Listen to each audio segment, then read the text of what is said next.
Welcome to today's explainer. We are diving straight into the mechanics of building muscle and burning fat. I've been poring over some pretty dense nutritional and sports science recently, and honestly, I was amazed by how clearly it bridges the gap between your diet and practical gym application.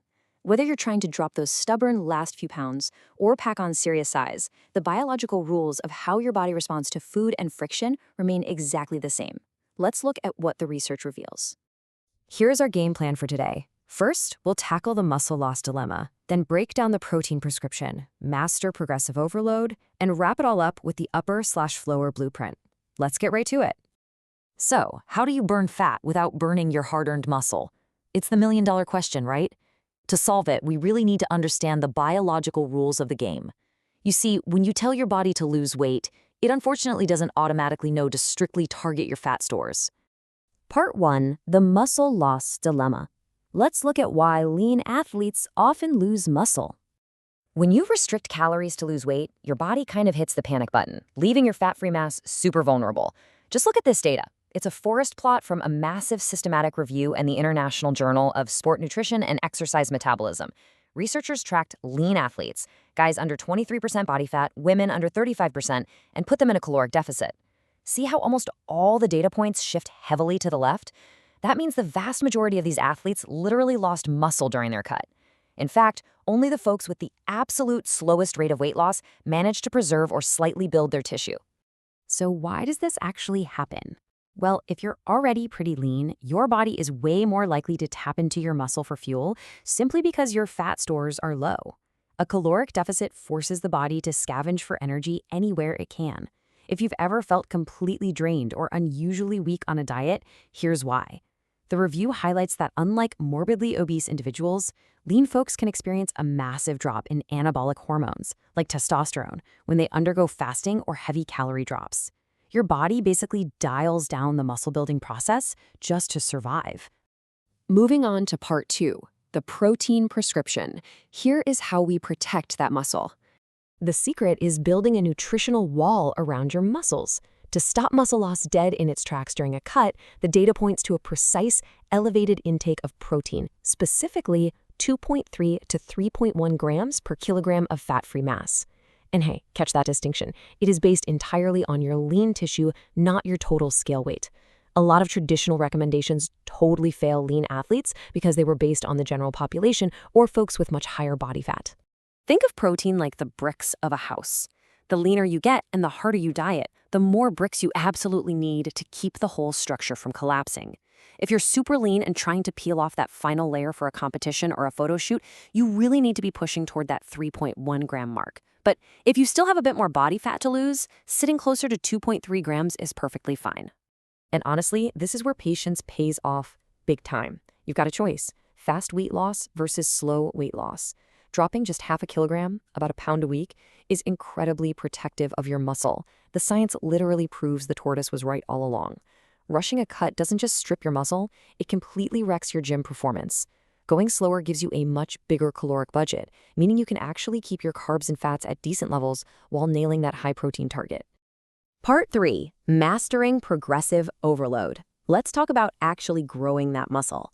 Now that our nutritional foundation is locked in, we need to focus on the mechanical driver of growth.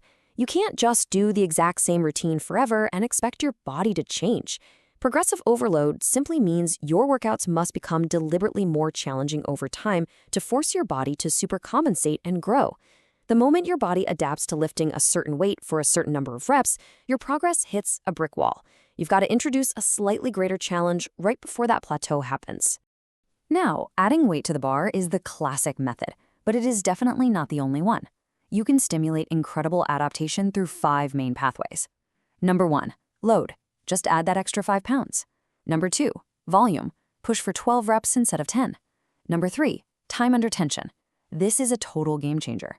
Turning a standard 3-second rep into an 8-second rep skyrockets metabolic stress without adding a single plate. Number 4, reduce your rest times to pack more work into less time. And number 5, simply swap out exercises to hit those muscle fibers from a brand new angle. But listen, how you apply these strategies depends completely on where you're at. If you're a beginner, man, enjoy the golden era. You get rapid linear growth. You can easily pack on 10 to 20 pounds of lean mass in your first year just by showing up and exposing your body to a new stimulus. But advanced lifters, I found this fascinating. They have to fight for every single ounce of muscle. You can't just slap more weight on every week. You've got to get smart and carefully manipulate volume, tempo, and exercise selection over a span of months, not days. Of course, there are some major traps you need to avoid. The biggest one? Ego lifting. Absolutely.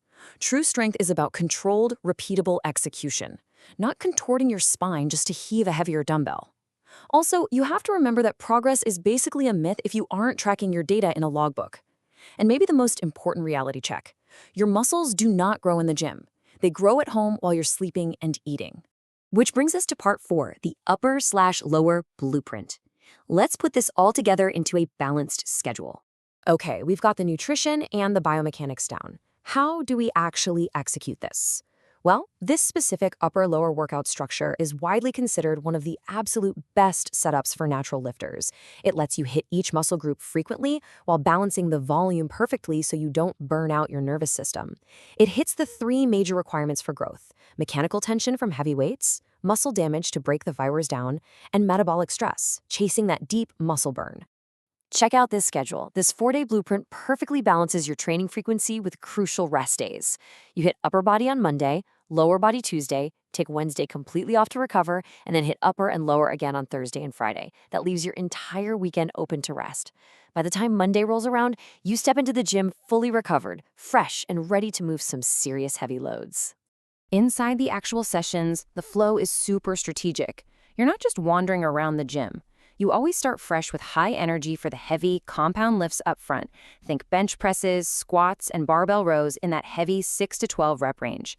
Once your central nervous system is sufficiently taxed, you safely transition over to moderate machine work. Finally, you cap off the workout with focused, detailed isolation work for your biceps, triceps, and calves.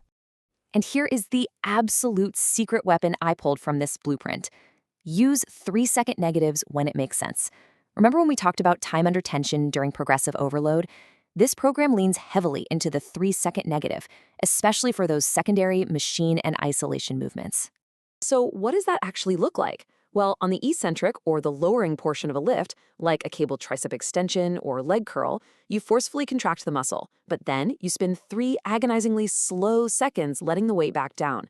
Forcing your muscles to fight gravity on the way down maximizes the metabolic stress and muscle damage we need for serious hypertrophy, and you're doing it using a perfectly safe, controlled weight.